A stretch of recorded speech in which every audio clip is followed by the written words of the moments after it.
Hey, welcome back to the B2B Marketing Asia podcast. My name is Joe Escobedo, and I'm joined today by Michał Konkowski, who is the founder of Kickstart Side Hustle. Thanks for being on the show, Michał. Thanks. Thanks for being here. So the reason I heard about you is through your fascinating email where you kind of combine psychology, marketing. So it talks a lot about cognitive biases. Maybe you can share more about kind of the newsletter you created and how it came to be. So I created the newsletter with viral marketing case studies. So I've been always fascinated how some companies spend like 5-10 years to develop their services on or just to scale, and some companies do exactly that within 1 month or 2 months. The perfect example right now is the Clubhouse. So I've been following these kind of case studies. I've been just collecting them, and I was always interested how did it work, like how did it happen. And usually it's most because of the psychology behind that. People are just human. Like marketing is just all about psychology because we sell it to people. So if you know what people like, what people, how people interact, you'll just win. And I think it's the best way to organize your business, to be aware of cognitive biases and psychology behind people, because if you know that, you can create the products that people will love, and you will have fun along the way. Yeah, absolutely. I think, you and I both have the same thing where we collect impressive case studies or stories that we find. I think you have done a great job of, like I said, building the newsletter based on that. So for those people who are not familiar with cognitive biases, what exactly is that? That's the mental shortcuts that have been developed with like for the last 100,000 of years of human development. So if we didn't have the cognitive biases, we would be we would have to apply 100,000 bits of information every second, and it wouldn't be possible to just function normally. So cognitive biases let us function normally, to just focus on 7 things at the same time. And cognitive bias just takes off thinking about the rest to them. That's why you can focus on the things that really matter. Yeah, absolutely. Is it possible to share maybe one of the cognitive biases just to help bring it to life for the audience? Yeah, sure. For example, one of the mirror exposure effect. So the more you see something, the more you trust it. So let's say right now we are exposed to massive tons of information right now, thanks to internet, thanks to Facebook, Google, and stuff. So if you show your ad to one person just one time, it's rarely possible for them to just notice you. So you have to show them at least right now 16 times, but don't do it with the same ad over and over again, because they will just get tired of you. So, and also there is another bias, which is sensory adaptation. If they see you, if they see the same ad over and over again, they will just blur it in their mind. So you have to reach them with different ads a few times. Possibly would be the best about 15. I've heard like people say about 14 times, 17 times, but it all depends. So you have to the more people see it, the more they trust it. Of course, you have to. There's all the things behind the trust. So that's the one thing. More. So endowment effect. So if you have something that belongs to you, you value this thing more than its actual market value. So let's say I have this cup. This is my cup. So right now, the value of this cup for me is also emotional value, which is like, if I wanted to sell it, which I don't, but if I wanted to sell it, it would cost, let's say, $100. But in the shop, you could buy it for 50. So people, when people have something and it belongs to them, they value it more. So, for example, endowment effect was used by the company IQOS. IQOS is electronic cigarettes. Their marketing campaign was you could get the IQOS for free for 1 month, but after 1 month, you had to return it or you would be charged from your debit card. So people usually, most of the people just stuck with it and paid for it. Also, there is also other bias than endowment effect that works in here. But yeah, that's pretty much it. Yeah, those are two interesting ones. I was curious because I talk a lot about trust in my training consulting, and it was one of the chapters in my book. Interesting to hear that the more people see you, I mean, people see my ugly face all the time on LinkedIn and other channels. Hopefully that builds trust within the audience. Yeah, that would be awesome. But I think going back to you were saying, you can't share the same thing over and over because people will just it'll become too repetitive and they'll kind of zone it out. So I guess even to your point, having different variations, whether it's the content series like we're doing now, or each one is a different topic, or having different creative variations, whether it is, the A/B testing with visuals, or the copy, or the subject line. All these things can help in terms of trust, it sounds like. Yeah, it's also like that. Yeah, as you said, when you reach someone from different variation, from different traffic sources, it's also good to see that. Yeah. Like, for example, Facebook ads. The first ad you can show is just the ad that could grab their attention. The second ad, like, if this ad will grab this one, you should show a few times this one ad, just to grab the attention. If someone clicks it and go to the website and go back to the Facebook later on, you can show them different ads, like regarding what they saw, what they've seen on your website. Then you can provide testimonials as an ad.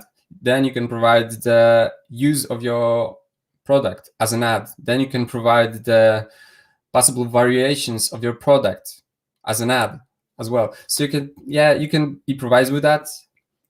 I mean, I'm all about being creative. So yeah, the more creative you are, the better. And you test it. You have to test it. Yeah, absolutely.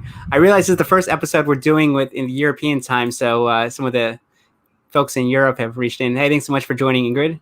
Let me know if you have any questions.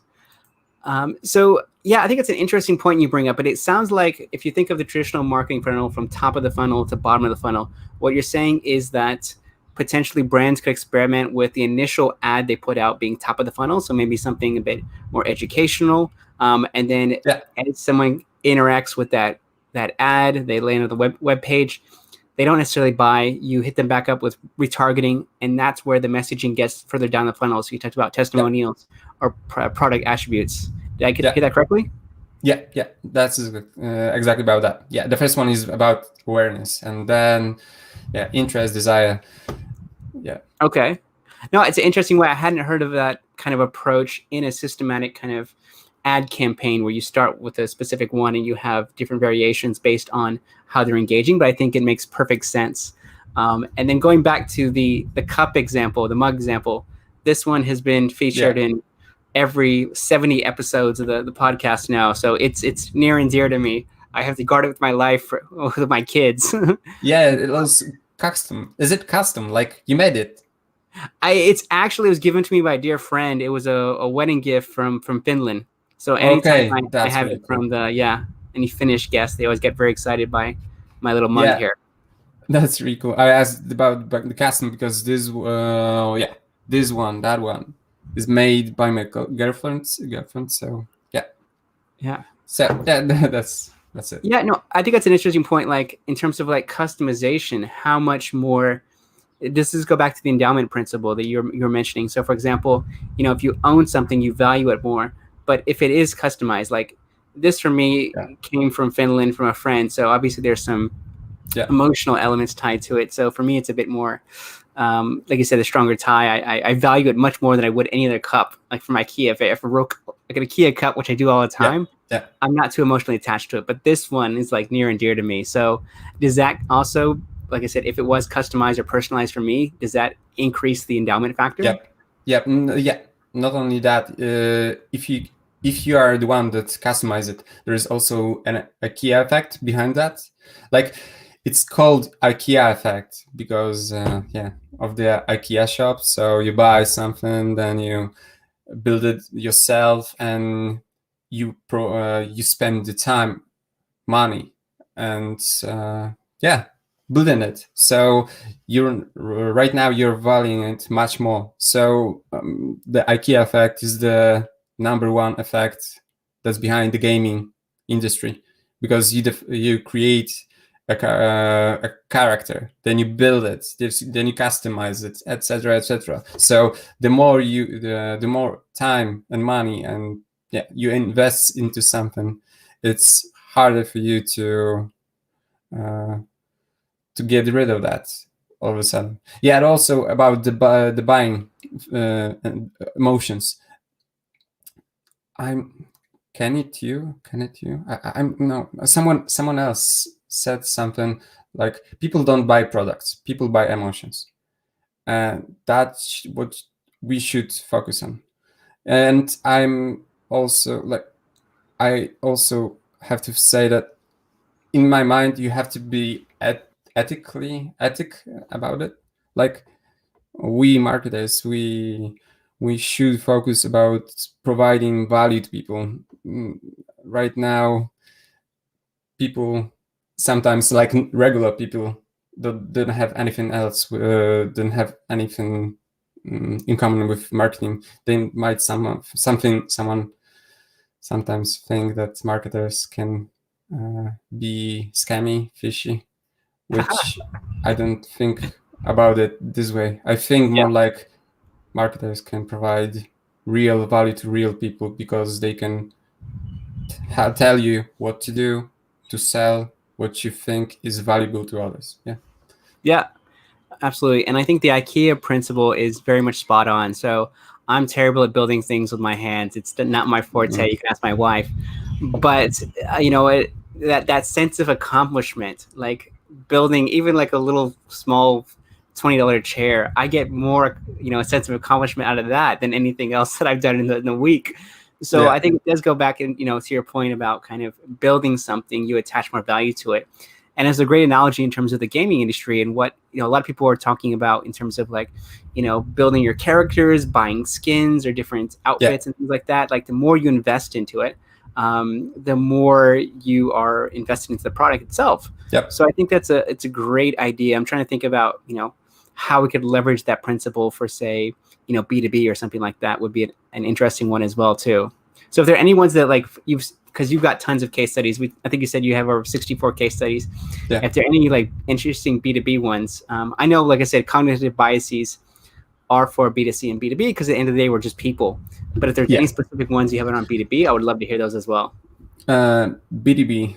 So I have about headline EO. I mean, this guy, he's an amazing guy. He has amazing product with it's copywriting, artificial intelligence copywriting tool. So, for example, you want to write a headline, it will write for you. You just type your product name and what it does, and it also writes articles and stuff. But he collected over 60. He earned about 16 or $14,000 within one day, the first day he launched. So he used he and without any kind of audience, I guess. He just reached to the perfect place, like product hunts, Facebook groups, but he made his website so attractive using also the psychology principles, which is IDA model, and other model. He also used the second model as well. I'm not sure about this. I have to What's check. his name? Well, I'll go ahead and look it up real quick. We can bring up the website real quick. Headlime.com right now. But okay. his website, I think I've seen that. I've been looking at a couple AI copywriting things. I know we're diverting off of that. He changed it a bit. He changes constantly. Like he's developing constantly.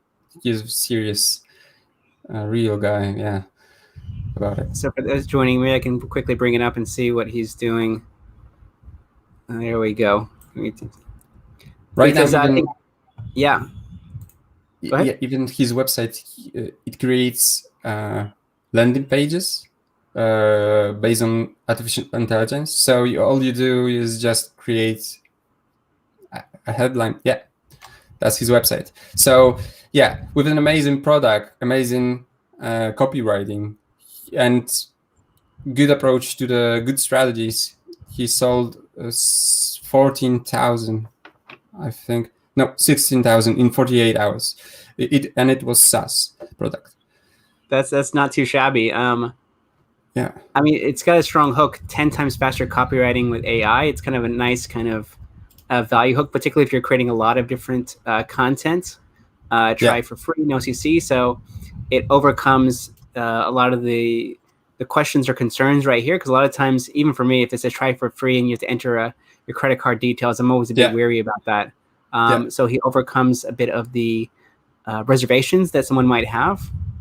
Yeah. And then it talks a little about the challenges. So copywriting is time consuming, it's difficult. So have the AI basically do everything for you, save a bunch of time. We're going into a bit of an audit, but this is fun too. So trusted by and used by 1,100 companies, and then it has some big name companies here. So to establish trust. So looking at the social proof concept. And then it has, I guess, a storytelling approach to writing. Yeah. Oh, this is a testimonial. No, this is about himself. Dan Postmates. This is about himself. Oh, okay, sorry, this is about himself. Yeah. Okay, so a little bit about himself, why he started it, some product features, a little what they do. Okay, very interesting. Yeah, and he's developing it like very, very fast. Within a few months, he changed it like I don't know how many times now, but many times. And it's really, really, people share it all the time because it's really wonderful product. And I love it. And if you wanted other examples that I just checked. I have the example of case study of WP feedback, which reached $100,000 within 1 month from launching, which is just a plugin for the WordPress websites. But $100,000 in how many?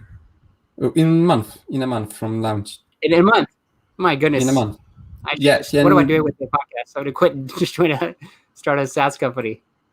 Yeah, and he's done it using just because he didn't have the audience before, but he started to. I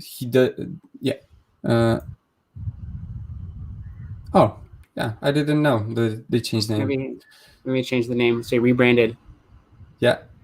Interesting. Yeah, but they started by building audience. But like at first they reached out to Facebook groups, then they moved. They collected people that wanted to sell to. Yeah, some interesting ones, like you said, being part of communities. You mentioned kind of those who are investing in different communities or leveraging different communities. You talked about product hunts, Facebook groups to build that network. Yeah. Ingrid brings up, going back to the last one, headline. She says, not so good news for human copywriters. I think human copywriters will still be along for a little bit longer. I don't think AI is is at that point yet, particularly when it comes to emotional copy. But who knows? Yeah. We shall see.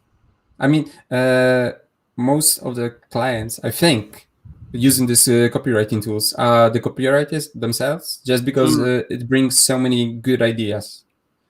yeah, absolutely. And I think that's what a lot of people forget is that AI can be used in conjunction with what you're already doing. Yeah, So if you are a copywriter, you already have the skill set. Maybe you're looking for additional ideas. And I use this all the time. I have different hacks in order to write yeah, better headlines.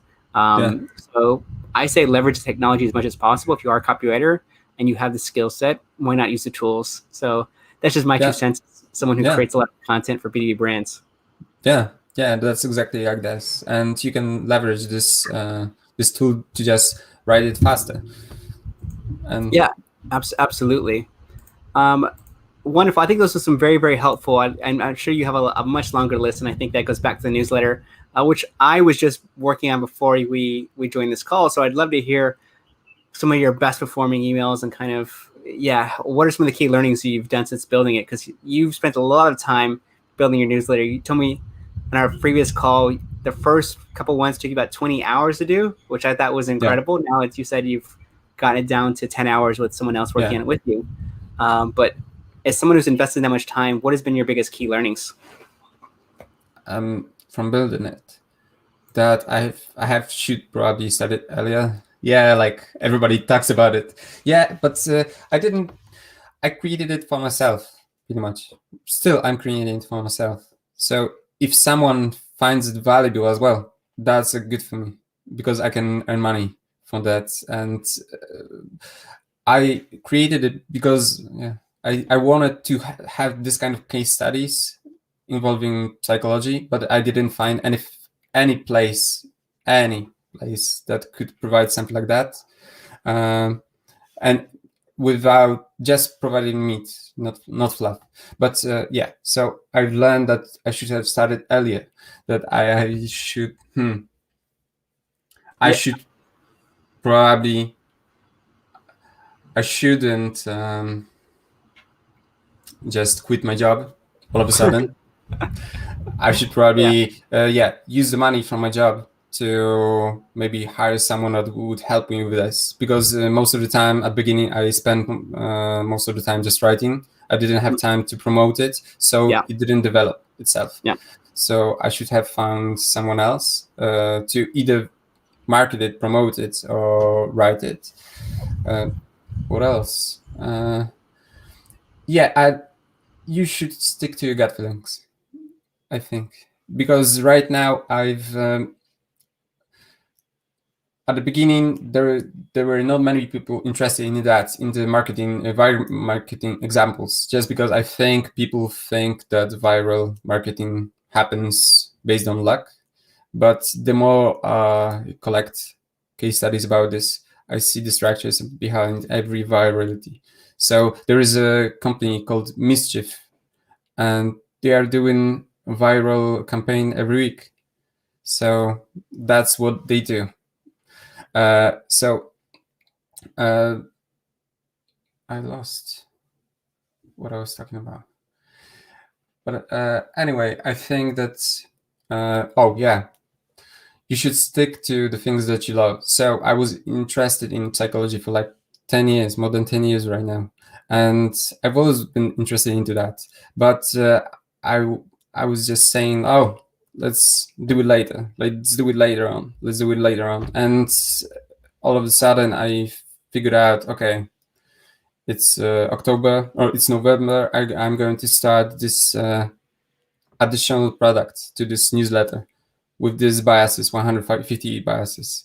And I will just group them into one place, put them in the very simple terms that people will understand. I will put the sketch on it to people for better understanding. And I will put the real life examples, how you can use them, leverage them in your marketing, in your business. So when I started it, my company didn't just 10x, 20x within 1 month.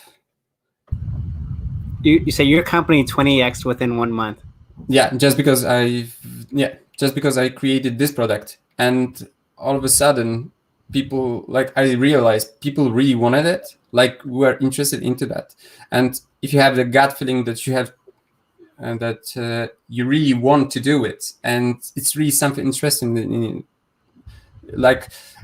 And I also found something that uh, just because I was interested in psychology for the last 10 years, some things I understand differently than in this field than other people. Like, you might be an expert in one field, and something that's for people that are just beginning might be black magic. For you, is just, something very obvious. So yeah, I think you should follow your gut feelings and put intense amount of work within a short time, and try to at first try if people want to buy it. Because when I was creating this second side project, this cognitive biases, I started to not promote it, but asking people if they were interested into that. And there was some kind of response, but not much. So I had this idea about the sketches. I hired the guy who just drew 5 sketches, and I shared them on one Facebook group, and people started to buy it, pre-ordering it month before I released it. So it was a good sign for me. So I hired this guy full time, get 150 sketches the way I wanted him to do it, and yeah, finish the project. That's awesome. Like I said, I think we have a lot of similarities in terms of why we built what we built. I think even the book I wrote, Asian Growth Stories, is because I couldn't find any marketing case studies at the time. This was several years ago, and now I couldn't find any B2B marketing podcasts in Asia, so I built this thing. Yeah. And I think, to your point, I selfishly, I built it for me originally because I wanted to learn about this, but along the way, a lot of people have found it helpful. Hopefully, they have. So I think, yeah, you and I think can both agree on that. Mick writes in. Mick says, "Thank you both. Very interesting discussion. I think that the power biases such as unconscious bias, positive and negative, or even something like confirmation bias are not yet fully understood." Yes. So he brings up a very good point. I mean, although a lot of these are old things, it is like anything in psychology. It's not 100% understood. What are your thoughts on that, Michal? I mean, I was interested in psychology because it's all about people. So I was very empathic. It was easy for me to understand people, but I couldn't understand how does it work? Like, why people do something like this or that. So yeah, when you understand psychology, you're aware of that in this terms of marketing, you actually started to be aware of your life. Like, I'm more aware about my life, about other people, the way that I was a few months ago. I mean, I've been interested in psychology for like more than 10 years, but still, when you dug deeper into this, you start seeing the patterns everywhere. You go to the party and you start to seeing that, oh, this person interacts that way because of he or she seeks validation because of this and that what happened. So this guy is doing this and that because he feels this way, and this guy, he acts this way towards this guy because he extremely likes him, and they are very good friends. So you start recognizing patterns everywhere. Like, yeah, I think about marketing could be, you can learn from your real life experience. So you go for a date and you start dating person. You don't go, like, usually you don't hook up on the first date, and that's the same thing with marketing. You should introduce yourself, let your customers get to know your product before they purchase it, and build the relationship. When you build a relationship with someone, they value you. Yeah, and you can give more value to them as well. No, it's a very good point. I always use the analogy of salespeople, even people pitching for any kind of services, getting down on one knee and asking them to marry them on the first date, because that's Yeah, what it yeah, feels like. yeah, It's very much a quick transactional sale. And I think that does not really work, particularly in Asia, where, to your point, it is built around trust and relationships. That yeah, is the, yeah, particularly in B2B, that is B2B marketing, is trust relationships and, understanding each other, how they can add value to each other. That is fundamentally B2B marketing in Asia. So I think, to your point, a lot of the personal interactions we have is the same, if not very similar to professional ones. So I think it is important to understand the parallels between the two. And I think the fact that you go to parties and you start analyzing, it reminds me of that scene from A Beautiful Mind, where he's going in and he's analyzing all the algorithms and stuff like that. But it's true.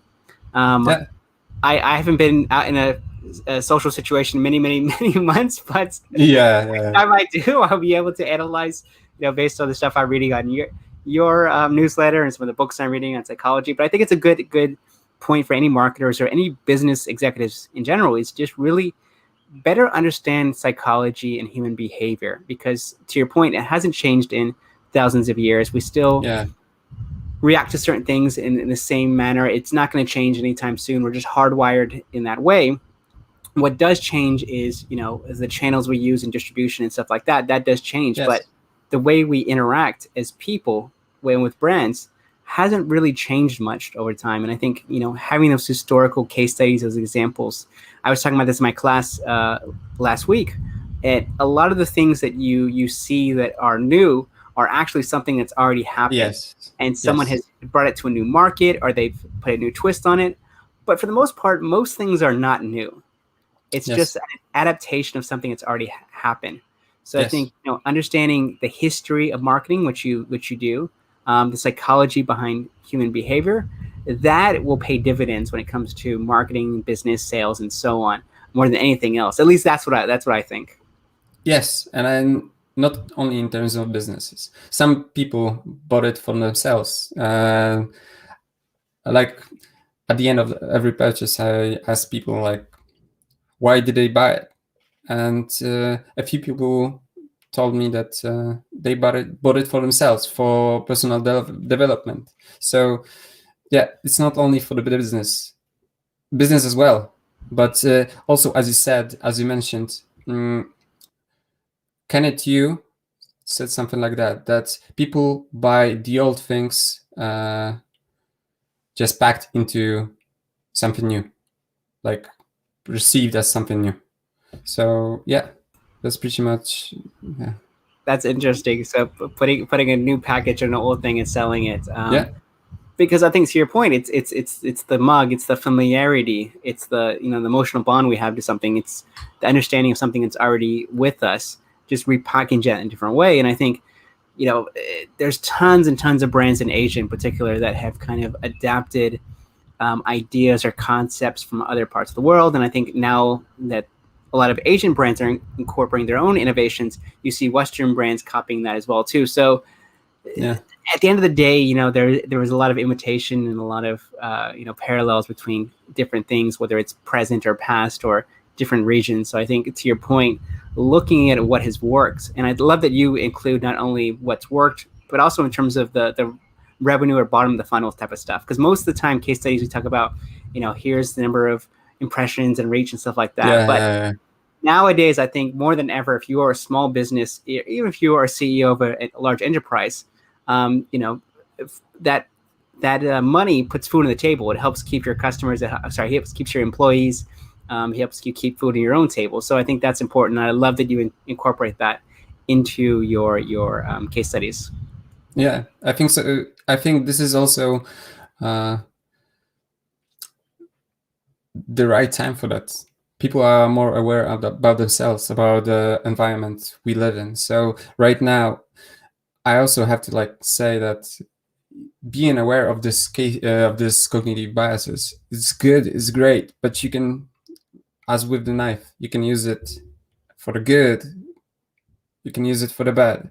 I'm all for doing for the for the good.